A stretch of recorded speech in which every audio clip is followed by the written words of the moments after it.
qui assiste à la première formation. On en a fait une première mardi. Donc, je me présente, je m'appelle Margot, je suis chargée de projet sur le projet Ariane 57, donc, qui est l'espace numérique de travail qui a été donc mis en place par le département de la Moselle en collaboration avec l'Académie de Nancy-Metz pour toutes les écoles élémentaires de la Moselle.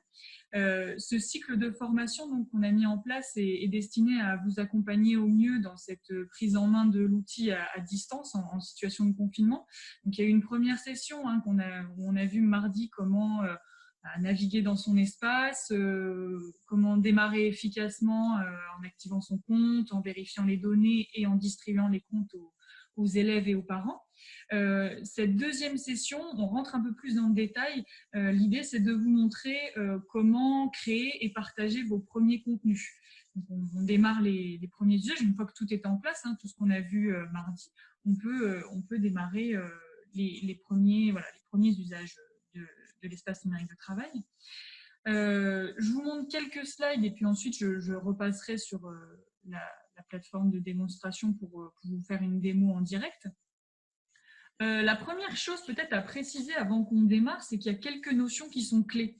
Avant de se demander concrètement comment je crée un contenu et comment je le partage, il faut comprendre qu'à la base, l'espace numérique de travail est régi par des règles de communication. C'est-à-dire qu'en fait, à partir du moment où vous vous connectez dans l'espace numérique de travail, vous avez, en fonction de votre type de profil, la possibilité de communiquer avec tel ou tel groupe. Alors, j'ai mis pour rappel ici les règles de communication à garder en tête. Vous, en tant qu'enseignant, vous n'avez pas de restrictions particulières, vous pouvez communiquer avec tout le monde au sein de l'école. Les limites se font un peu plus du côté élèves et parents. Les élèves, eux, ne peuvent communiquer qu'avec les enseignants de la classe, les camarades de leur classe et leurs parents à eux. Donc, ils ne peuvent pas communiquer d'emblée avec les enseignants des autres classes, les élèves des autres classes ou même les parents de leurs camarades. Pareil pour les parents, ils ont une possibilité de communiquer avec les enseignants de la classe, leurs enfants à eux, mais à l'inverse, ils ne voient pas forcément les autres parents ou les autres élèves. Donc ça, ce sont des règles de communication qui sont définies, disons, par défaut. Après, libre à l'administrateur de l'espace numérique de travail dans votre école d'ajuster en fonction des besoins. Ça, ce sont tous des paramètres sur lesquels vous avez entièrement la main pour ajuster en fonction de vos besoins. S'il y a besoin en fin de session, je pourrais éventuellement préciser ces paramétrages-là. Là, on va rester sur le paramétrage par défaut. Je réponds à vos questions peut-être à la fin si besoin de préciser ces éléments. Donc ça, c'est une première chose. Je vais aller sur la plateforme de démo. Alors, je change d'écran, si j'y arrive. Voilà. Alors, je vais ici. Est-ce que vous voyez bien, n'hésite pas à allumer ton micro, Agnès, pour me dire si jamais la plateforme de navigation, de formation ne s'affiche pas, dis-moi. C'est parfait, ça fonctionne très bien. Ok, donc là, je me connecte en tant qu'enseignant avec mon identifiant, mon mot de passe. Donc là, j'arrive sur la page d'accueil. Pour la création des contenus, ça va se passer dans la vue Mes applis. On a vu hier donc avec l'accès aux différentes applications. Pour créer un contenu et le partager, ça va vraiment fonctionner de la même façon sur toutes les applications. Là, ce que je vous propose pour cette session de formation, c'est de vous montrer un exemple avec le blog. Après, vous serez libre de vous exercer et de l'appliquer avec n'importe quelle application. Vous allez voir, ça fonctionne vraiment de la même façon. Alors, pour accéder à une application, vous double-cliquez sur une des icônes. Ici, j'entre dans l'application blog. Vous voyez ici que dans l'application blog, en fait, on voit tous les blogs que j'ai créés ou bien qui m'ont été partagés, justement. Donc là, j'ai la liste de tous les blogs. Ça, c'est une précision justement à apporter. Vous n'êtes absolument pas limité. Vous pouvez créer autant de contenu que vous voulez dans chacune des applications. Et la création de contenu, donc oui, peut-être juste pour précision, avant de rentrer dans le détail du blog, je vous montre un exemple pour vous montrer à quoi ça ressemble. Je ne sais pas si parmi vous, il y en a qui sont déjà familiers du fonctionnement des blogs. Un blog, en fait, c'est une succession de courts billets qui sont classés du plus ancien au plus récent. Et c'est généralement un outil qui est assez pratique pour pouvoir communiquer sur l'actualité d'une classe, en temps normal, montrer ce qui se passe au sein de la classe, mais c'est aussi un bon moyen de communication avec les familles. Voilà. Donc ça permet, en déroulant les billets, vous voyez, on peut rajouter du contenu, texte, images. Donc ça, on va voir tout ça ensemble dans un tout petit instant. Alors, je reviens dans la page d'accueil des blogs. Vous voyez qu'ici, on a l'équivalent d'un fil d'Ariane. Si je clique sur le blog, je reviens à la page d'accueil. Donc, pour la création de contenu, donc là, je vais créer un nouveau blog pour vous montrer comment ça se passe. Toute la création des contenus, c'est toujours la même chose. Vous avez en haut à droite toujours un bouton qui est mis en évidence et qui vous appelle à l'action. Ça, c'est vraiment, disons, quelque chose qui est commun à toutes les applications. On essaye au maximum de vous guider dans la navigation. Vous n'avez pas 10 000 boutons. Vous en avez un gros en évidence. Et si je clique dessus, il suffit de se laisser guider. Vous avez d'abord le champ qui vous demande de rentrer un titre de blog. Donc là, on va par exemple faire le blog du confinement, on va rester à propos. Vous pouvez rajouter une vignette si vous en avez envie. Donc là, on vous propose soit de choisir une image parmi celles que vous avez déjà utilisées dans Ariane 57. Après, vous êtes libre de choisir un document qui est présent sur votre ordinateur si vous le souhaitez. Enfin, ordinateur ou tablette ou tout support sur lequel vous vous trouvez. Donc là, par exemple, je vais ajouter une image, un titre, et je peux cliquer sur enregistrer pour ajouter donc mon nouveau blog à la liste. Vous voyez qu'ici, il s'est ajouté au sein de ma liste de blogs. Donc une fois qu'il est créé, je peux donc ajouter du contenu au sein de ce blog-là. Donc là, par exemple, soit vous double-cliquez, soit vous sélectionnez et vous avez dans la barre outils le bouton ouvrir qui vous permet d'accéder au contenu. Donc là, j'ai un contenant. Maintenant, dedans, je vais pouvoir rajouter différents billets. Vous voyez que le fonctionnement est toujours le même. En haut à droite, l'action principale, ici, c'est le fait de créer un nouveau billet. Si je clique dessus, vous allez voir qu'il y a l'éditeur de texte qui s'ouvre. Ça, c'est assez pratique parce que je ne sais pas si vous utilisez d'autres outils, mais ça arrive fréquemment que quand on clique sur un bouton, on a une nouvelle page qui s'ouvre et une nouvelle page qui s'ouvre. Généralement, c'est ce qui fait qu'on peut rapidement être perdu dans la navigation. Là, l'idée, c'est vraiment l'éditeur de texte s'ouvre et vous restez dans la même page, donc vous êtes conscient de ce que vous êtes en train de modifier. Ici, je suis en train de rajouter un nouveau billet dans le bloc du confinement. Alors, la création d'un nouveau billet, ça se passe comme ça. Ici, vous pouvez renseigner un titre. Donc, par exemple, on va dire J45 et on va faire un billet avec révisons la préhistoire. Donc là, j'ai rajouté un titre et ensuite, à l'aide de l'éditeur de texte, je vais pouvoir créer mon contenu. Donc ça, pour commencer, ça va être très classique, c'est-à-dire que ça va ressembler à ce que vous connaissez sur d'autres éditeurs de texte, c'est-à-dire saisir du texte, le mettre en forme, donc le programme du jour. Voilà, vous pouvez mettre en gras, souligner, rajouter des listes à puces, tout ce qui vous intéresse pour mettre en forme. Après, vous pouvez aller plus loin, c'est-à-dire que vous pouvez progressivement rajouter du contenu de plus en plus riche. Par exemple, généralement, la première étape, c'est par exemple d'illustrer votre contenu. Donc, vous pouvez rajouter une image. Ici, vous avez une icône « Sélectionner une image ». Si je clique dessus, je vais avoir soit de nouveau la possibilité de chercher un document qui est déjà présent au sein de mon espace numérique de travail, ou bien je peux aller charger un document. Donc là, par exemple, on va aller parcourir mon espace. Dans le bureau, normalement, j'ai un dossier qui est là. Je peux sélectionner une image et l'intégrer. Donc là, petite parenthèse, sachez que quand vous importez un fichier, vous voyez qu'ici, j'ai un petit crayon qui s'affiche. Si vous cliquez dessus, vous avez la possibilité de retoucher d'office dans l'espace numérique de travail votre image. Donc, par exemple, si c'est une image que vous avez prise avec votre smartphone ou une tablette, potentiellement, elle peut être assez lourde. N'hésitez pas à activer la molette pour l'alléger. Ça permettra d'avoir votre quota de stockage qui est un peu moins impacté par l'ajout de cette image-là. Donc ici, vous avez donc le réglage.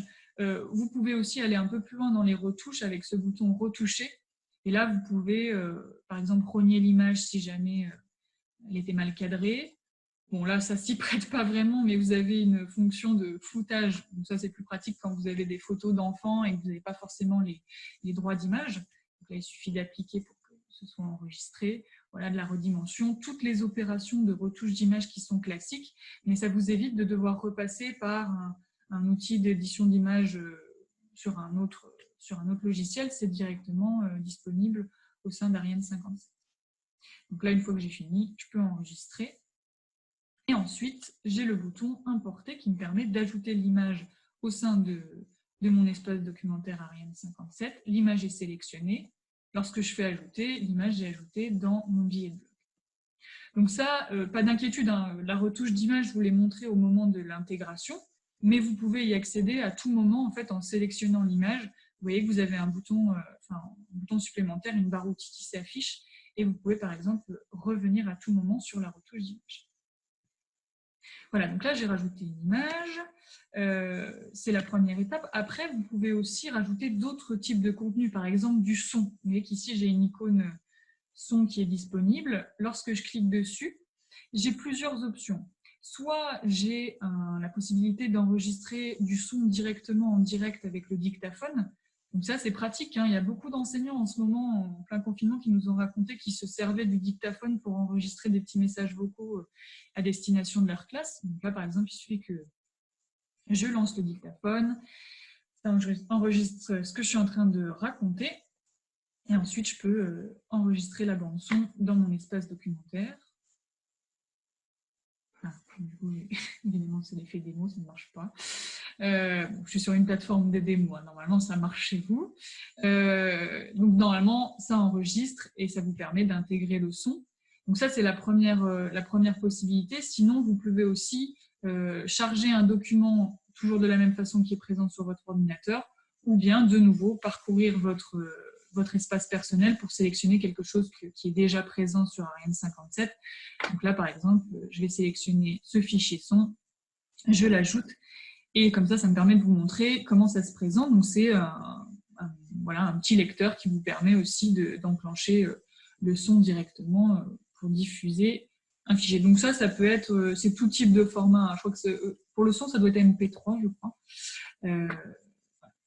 Pour image, c'est vrai que je n'ai pas précisé image. Image, c'est classique, hein, JPEG, PNG, les formats classiques. Alors, on a vu l'image, on a vu le son. Vous pouvez aussi ajouter des contenus multimédia pour avoir un contenu un peu plus interactif, riche. Donc là, c'est cette icône ici, ajouter un contenu multimédia. Alors là, l'ajout de contenu multimédia est assez facilité puisqu'en fait, pour tous les sites que vous avez ici, YouTube, Vimeo, Dailymotion, Learning Apps si certains connaissent déjà, ça vous permet juste d'indiquer le lien et ça va directement intégrer la vidéo ou le contenu multimédia dans votre billet de blog. Donc, je vous montre à quoi ça ressemble. Ici, par exemple, j'ai sur YouTube une vidéo sur la préhistoire que je veux ajouter. Ici, en fait, je sélectionne juste le lien. Je reviens dans mon blog, j'indique la source, je colle le lien en question. Donc là, vous avez une prévisualisation et quand vous faites appliquer, la vidéo est directement intégrée dans mon billet de blog. Donc ça, c'est extrêmement pratique pour pouvoir proposer du contenu riche, mais de rester dans ce cadre sécurisé de l'espace numérique de travail. Donc je disais YouTube, vous avez vu que dans la liste, il y a également Learning Apps, donc ça permet aussi, par exemple, de rajouter des quiz ou des exercices interactifs. Pour ceux qui ne connaissent pas, un Learning App, c'est un outil qui permet de créer des exercices et de les partager. Donc là, de la même façon, je copie le lien. Dans mon blog, je clique sur l'icône « Ajouter un contenu multimédia ». J'indique la source, je colle mon lien. De la même façon, j'ai une prévisualisation et quand je fais appliquer, l'exercice est intégré et ça permet aux élèves de le faire directement au sein de l'unité. Donc là, évidemment, j'ai montré des contenus qui font partie de cette liste de sites. Vous avez normalement, si vous circulez en même temps sur vos espaces, vous avez une icône supplémentaire, vous, qui apparaît, qui est la vidéothèque de Nancy-Metz. Donc ça, en plus, c'est vraiment pratique pour dans le cadre de votre projet. Donc, je ne sais pas si tout le monde est au courant, mais il y a une vidéothèque qui est disponible pour tous les enseignants de l'Académie de Nancy-Metz et qui vous permet d'héberger des vidéos et ensuite de les partager avec le même système, juste en ajoutant le lien. Mais si jamais vous avez trouvé un contenu qui vous plaît sur Internet et que vous le souhaitez également l'intégrer, sachez qu'il y a toujours l'option qui est à votre disposition d'intégrer pour le coup ce qu'on appelle un code d'intégration. Donc ça, c'est un peu plus poussé, un peu plus complexe, mais si vous voulez vous lancer, je vous montre à quoi ça ressemble. Si par exemple, si je prends une vidéo des fondamentaux de Canopé, qui pour le coup ne fait pas partie des raccourcis qu'on avait tout à l'heure, en fait, sous toutes les vidéos sur Internet, vous avez toujours un bouton qui s'appelle soit intégrer ou partager, et ça vous permet en fait de la même façon copier donc ce code d'intégration, et en fait, ça va fonctionner de la même façon ici. Je sélectionne cette option, on me demande de coller mon code d'intégration, j'ai une prévisualisation et pareil, en faisant appliquer, ça va me permettre directement d'intégrer la vidéo. Ici, par exemple, voilà, donc là c'est encore un format vidéo, mais je peux faire par exemple de la même façon ici. Donc c'est vrai que pour mes CE2, c'est un peu poussé une émission France Culture, mais c'est juste pour vous montrer. Là, pour le coup, vous voyez qu'ici, le bouton de partage se situe là, sur une émission. Ici, j'ai cette petite icône qui me permet de copier donc, le code en question. Et de la même façon, on va refaire la même manip, coller le code d'intégration, appliquer, et là j'intègre directement le podcast dans mon contenu. Donc là vous voyez qu'en gros vous avez vraiment pas mal d'options et surtout c'est assez simple de créer un contenu qui peut rapidement devenir très riche, de l'image, du son, de la vidéo, du contenu multimédia. Donc là mettons que j'ai fini de rédiger mon billet. Une fois que c'est fini, vous pouvez cliquer sur publier pour ajouter votre billet au sein du blog. Donc là, j'ai un blog, j'ai un billet dedans, j'ai rédigé du contenu, mais pour le moment, il n'y a personne qui le voit. C'est à moi de faire le pas, en fait, de décider à qui je souhaite partager ce blog-ci en particulier. Donc là, ça revient en fait à ce que je vous disais tout à l'heure. En fonction de vos droits de communication, vous allez pouvoir partager vos contenus à certains groupes ou utilisateurs en particulier. Donc, pour partager un contenu, il faut revenir dans la page d'accueil de l'application. Donc ici, je reviens sur la page d'accueil des blogs. Et autant tout à l'heure, on avait l'action principale, le fait de créer qui était mis en valeur en haut à droite. Sachez que pour toutes les actions secondaires, il faut cliquer, donc sélectionner votre contenu, et ça fait apparaître en bas une barre outils. Et au sein de cette barre outils, vous avez un bouton qui s'appelle « Partager ». Donc ce bouton « Partager », en cliquant dessus, ça vous fait apparaître cette fenêtre. Alors là, je ne l'ai pas précisé tout à l'heure, mais tout ce que je vous ai montré avec l'éditeur de texte, cet éditeur de texte qu'on a vu à l'instant, vous allez le retrouver sur toutes les applications. Et de la même façon, cette fenêtre de partage, on va la retrouver idem sur toutes les applications. Donc ça fonctionne vraiment, le process de je crée un contenu et je le partage, c'est le même sur toutes les applications. Alors là, dans cette fenêtre de partage, vous voyez qu'ici, je viens de créer mon blog. Et donc, dans le tableau, je suis la seule à figurer avec tous les droits dessus.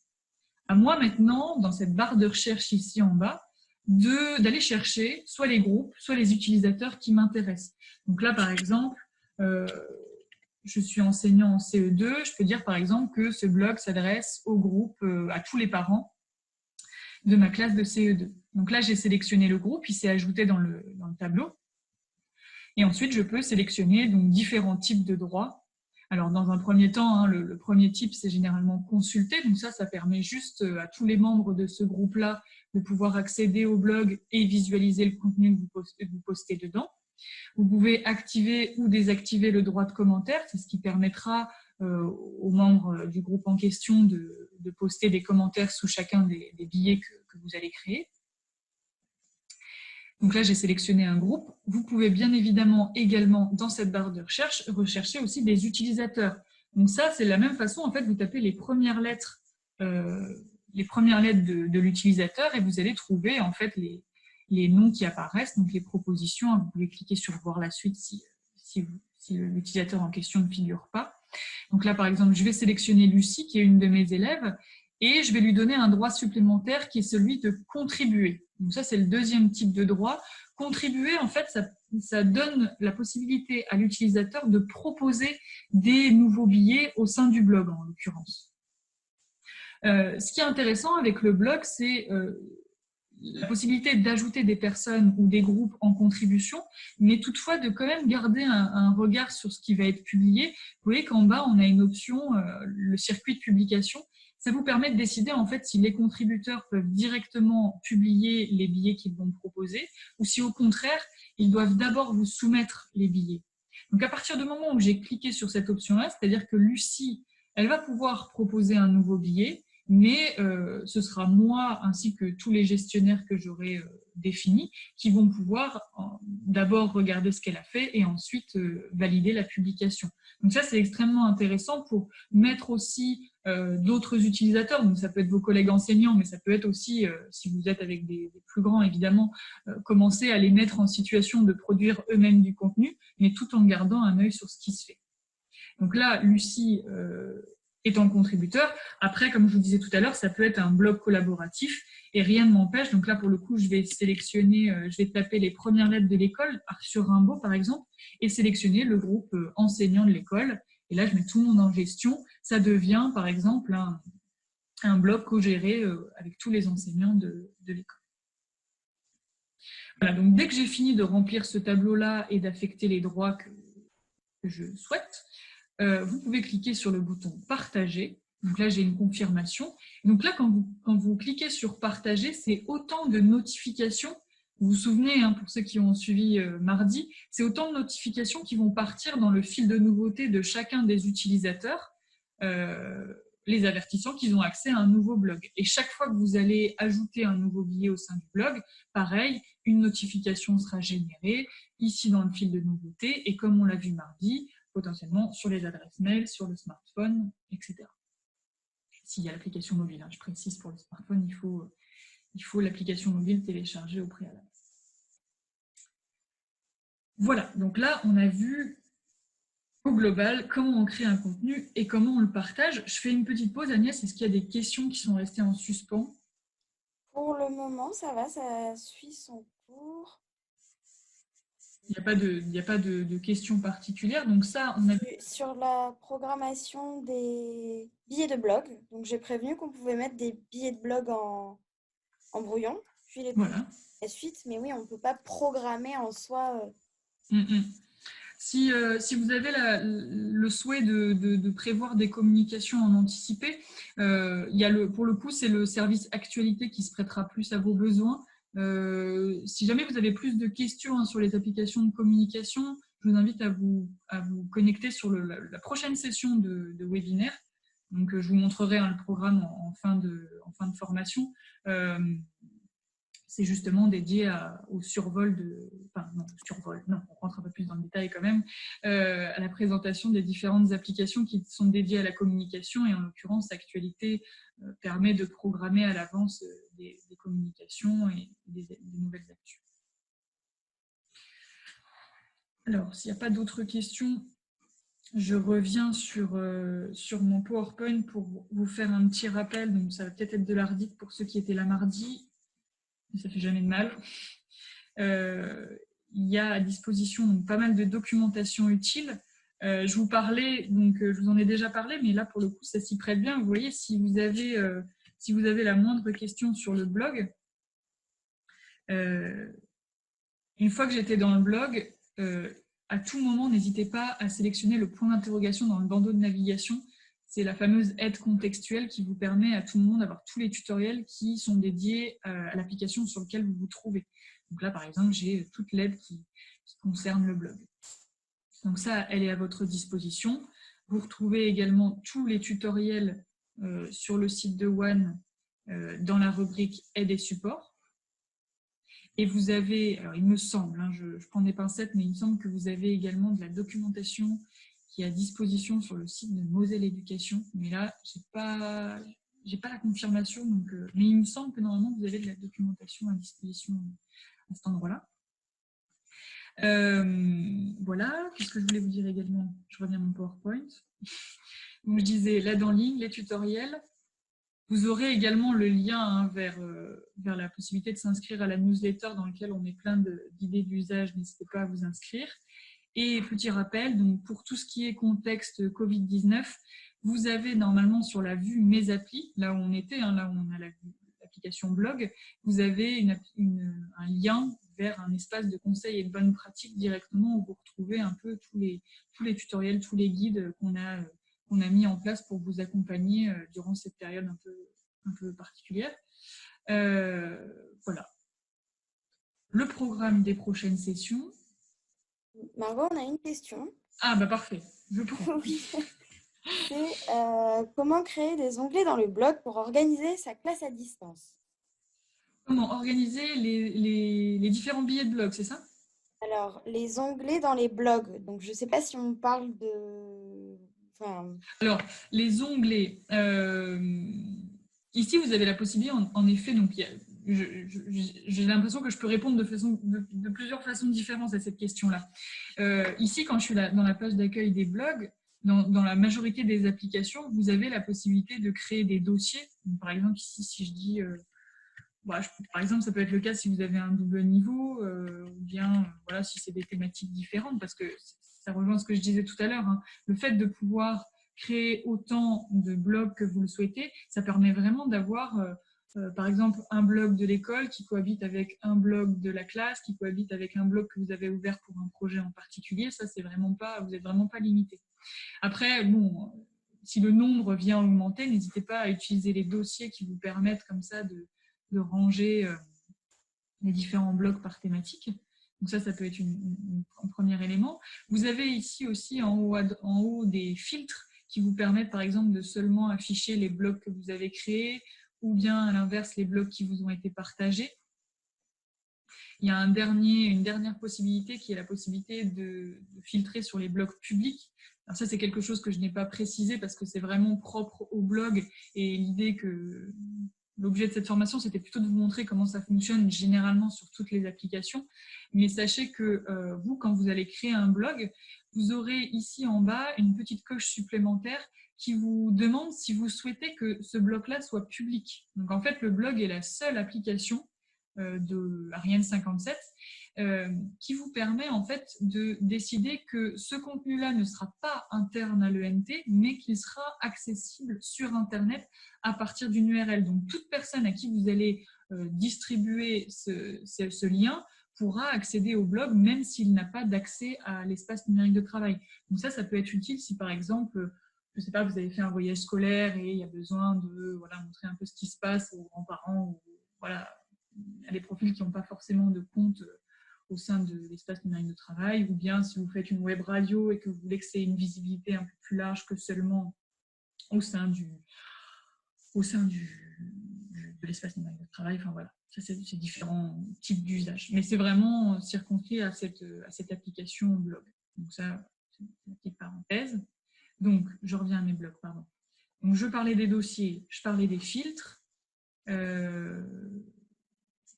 Est-ce qu'il y avait quelque chose d'autre? Est-ce que ça répond à la question ou est-ce que du coup c'était autre? Alors, non, ça répond pas vraiment. Ça répond pas du tout à la question. Bon, c'est pas grave.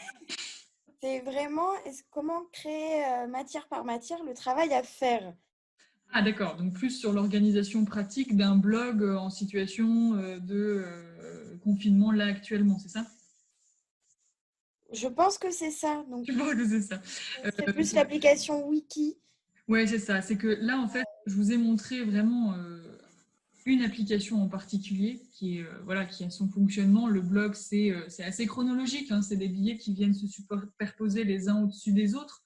Donc, ici, j'ai pris l'exemple du confinement en mettant des indications de devoirs à faire.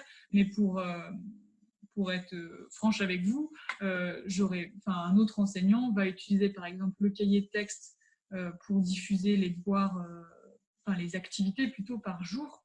Donc, par exemple ici lundi, créer, ça me permet de rajouter les différentes matières et vous avez accès au même éditeur de texte qui vous permet pareil de rajouter de l'image, du son, des vidéos. Et comme disait Agnès, donc blog, cahier texte, il y a aussi le wiki qui est très pratique pour pouvoir organiser un petit peu la classe à distance. Donc ça pareil, hein, je fais vraiment un focus très léger parce que vous avez le 4e module hein, qui finit le cycle de formation est justement dédié à l'animation de la classe à distance. Donc là, bon, c'est un dictionnaire. Qu'est-ce que je peux mettre par exemple? Les pays du monde. Donc le wiki, c'est un peu comme Wikipédia, ça vous permet de créer différentes pages et de les agencer les unes entre elles. Et là, pour le coup, c'est très pratique pour pouvoir faire, par exemple, une page par matière et d'indiquer voilà, les différentes leçons que vous mettez à disposition par matière, par exemple. Voilà, donc mais ça, pour le coup, c'est plus à vous d'aller circuler dans les différentes applications, de voir laquelle vous parle le plus. Pour finir, il y a aussi, ça pourrait très bien être des cahiers multimédia par matière. Ici, vous voyez par exemple qu'il y a le cahier des fables qui vous permet. Donc ça, vous voyez, tout à l'heure, je vous parlais du blog qui est très chronologique. Là, pour le coup, le cahier multimédia, vous pouvez agencer du contenu comme vous voulez. C'est beaucoup plus visuel. Ça permet de tourner les pages et pareil, hein, d'agencer du contenu texte, image, son et multimédia, mais d'avoir un rendu plutôt visuel. Donc, tout dépend de vos envies. Si jamais, donc ça c'est peut-être un conseil que je peux vous donner. Alors, bon, pareil, je sais qu'il y a votre icône bibliothèque qui a quelques soucis. Donc sachez que ce sera bientôt résolu, c'est en cours de résolution. Mais sachez que ça, pour le coup, en termes d'inspiration, de découverte, je vous invite vraiment à aller circuler dans cette bibliothèque. En fait, c'est un espace d'inspiration qui a été mis à disposition de tous les enseignants, de tous les projets, donc aussi bien Ariane 57, mais en fait, finalement, Ariane 57 est conçu sur la base d'un outil qui s'appelle One et qui est utilisé très largement en France comme à l'international. En fait, tout enseignant qui est utilisateur de nos solutions peut décider de publier au sein de cette bibliothèque une activité qu'il a conçue avec l'espace numérique de travail. Et ce qui est intéressant, c'est que vous, ensuite, vous pouvez aller parcourir cette bibliothèque et, par exemple, voir ce qu'ont fait d'autres enseignants avec les différentes applications, en fonction également de type d'activité, activité à la maison, activité en classe. Et ou par matière, hein. Ici, vous avez une barre de recherche qui vous permet aussi de rechercher par matière, par niveau. Et ensuite, ce qui est pratique, c'est que quand vous sélectionnez une des activités, vous pouvez voilà, voir l'activité, la visualiser, etc. Discuter également, si besoin, avec l'enseignant pour avoir plus de précision. Et surtout, et c'est là que c'est intéressant, vous pouvez récupérer l'activité. Et là, par exemple, ici, cette frise chronologique, en l'occurrence, elle est directement ajoutée dans mon application frise chronologique. Je peux la remanier et ensuite la partager aux utilisateurs de mon choix. Donc, ça vous permet aussi de gagner du temps puisque vous partez d'un existant que vous refaçonnez un petit peu en fonction de vos besoins. Et ça vous permet aussi de découvrir de nouveaux usages qui ont été faits avec les différentes applications. Ok, merci Margot. Alors, on a une autre question sur le blog. C'est au niveau des commentaires. Donc, est-ce que tu peux expliquer un petit peu le circuit des commentaires et comment on les modifie? Ok, donc on a vu tout à l'heure dans la fenêtre de partage qu'on activait ou non le droit de commentaire. À partir du moment où il y a le droit de commentaire, c'est-à-dire que vous voyez qu'ici, en dessous de mon billet, il y a le bouton commenter. Donc ça permet aux utilisateurs ici de rajouter un petit commentaire. Hop là, c'est noté. Enregistré. Alors, au niveau, la question portait, je pense, surtout sur la modération des commentaires. Donc, il y a la modération a priori quand vous activez ou non le droit de commentaire. Il y a également une modération a posteriori. Donc ça, cette modération, elle pourra être faite par toutes les personnes qui ont un droit de gestion. Donc tout à l'heure, on a vu consultation, contribution, gestion. Gestion, c'est les mêmes droits que le créateur du blog. Donc le gestionnaire, il va pouvoir partager le blog en l'occurrence à d'autres personnes, supprimer le blog et également modérer les contenus. Au niveau de la modération des commentaires, vous pouvez donc soit ici vous voyez modifier le commentaire ou bien même directement le supprimer si jamais ça pose problème. Ok, ensuite, merci Margot. Autre question. Alors, il y a des personnes qui n'ont pas pu assister aux premières séances. Aux premières séances de webinaire que tu as réalisées? Alors, il y a donc une deuxième session pour le module 1, mes premiers pas pour démarrer. Il y a une deuxième session qui a lieu lundi à 10h, donc, qui reprendra tout ce qu'on a vu mardi. Mais vous avez également, donc il y a un replay qui a été fait de cette première session qui va être mis en ligne sur la page, sur la chaîne YouTube One. Donc ça, ce sera également relayé par les porteurs de projets sur d'autres canaux que vous connaissez mieux, hein, potentiellement. Donc le replay, normalement, vous sera communiqué très prochainement. Ok. Alors, on a une question de Céline. L'onglet blog est-il judicieux pour l'école à la maison? Par exemple, programmer des cours dans la journée. Donc, Margot, tu y as déjà répondu. Oui, c'est ça. C'est que, je pourrais répondre de nouveau, hein. Je vous dis, il y a certains enseignants qui se sont appropriés le blog, d'autres, le cahier texte, le wiki, même soyons fous, une frise chronologique ou l'espace documentaire. Voilà, c'est vraiment en fonction de votre sensibilité propre. Après, il faut être conscient, il faut plus se poser la question. Et ça, en vrai, c'est des questions qui sont intéressantes parce que c'est des vrais enjeux. Vos références numériques sont aussi là, hein, parce que bon, moi, je suis là pour vous montrer comment fonctionnent les différentes applications. Après, il y a toute la partie pédagogie sur laquelle moi, je m'avance moins parce qu'il y a des référents pédagogiques qui sont là pour vous assister. Mais la seule chose que je peux vous dire, c'est que chaque application a son fonctionnement. Et encore une fois, le blog est très chronologique. Les billets vont venir s'ajouter les uns au-dessus des autres. Donc, ça peut avoir son avantage sur certains cas de figure. Sur d'autres, ça va moins s'y prêter. Mais l'avantage du blog, c'est que vous avez cette fonction de commentaire qui est extrêmement pratique aussi pour pouvoir avoir aussi un retour des familles sur ce que vous postez. Ça permet aussi d'avoir comme ça, sous le format un peu de journal, hein. Ici, c'est pour ça que je me suis amusée avec le J45, parce que ça s'y prête bien. Mais après, à vous de voir si vous êtes plutôt sur une organisation par jour, pour le coup, le cahier texte s'y prêtera mieux, ou si vous êtes sur une organisation par matière, le wiki semble aussi bien adapté. Merci. Alors, on a des questions là. C'est plutôt au niveau des applications, comment on va pouvoir faire des liens, mais peut-être qu'il y a une session dédiée pour ça. Alors, on pourra l'aborder dans d'autres sessions, mais c'est vrai que je ne l'ai pas montré ici. Ce qui est intéressant, en effet, c'est que si je modifie, par exemple, ici, le billet de blog qu'on a fait tout à l'heure, Je crois que c'est ajouter des applications dans mes applis. Ah, d'accord, ok. C'est de ne pas faire Je un... ne me trompe pas, hein, si j'ai bien compris les questions. Donc, en effet, cette vue Mes applis, c'est là où vous retrouvez toutes les applications de l'espace numérique de travail, mais vous êtes libre d'ajouter des liens ou des connecteurs vers d'autres outils que vous utilisez. Ça, c'est une action qui peut être faite par un administrateur. Donc, par défaut, c'est le directeur ou la directrice, ou bien le référent numérique, ou bien une autre personne qui a été nommée par le référent numérique ou le directeur et la directrice. Ça se fait dans la console d'administration. Je ne peux pas le vous montrer ici parce que ce n'est pas l'objet de la formation, mais vous pouvez en effet rajouter une icône supplémentaire. Donc après, c'est plus ou moins profond, dans le sens où ça peut être juste une icône avec un lien derrière et ça renvoie vers un site que vous utilisez beaucoup ou quelque chose comme ça.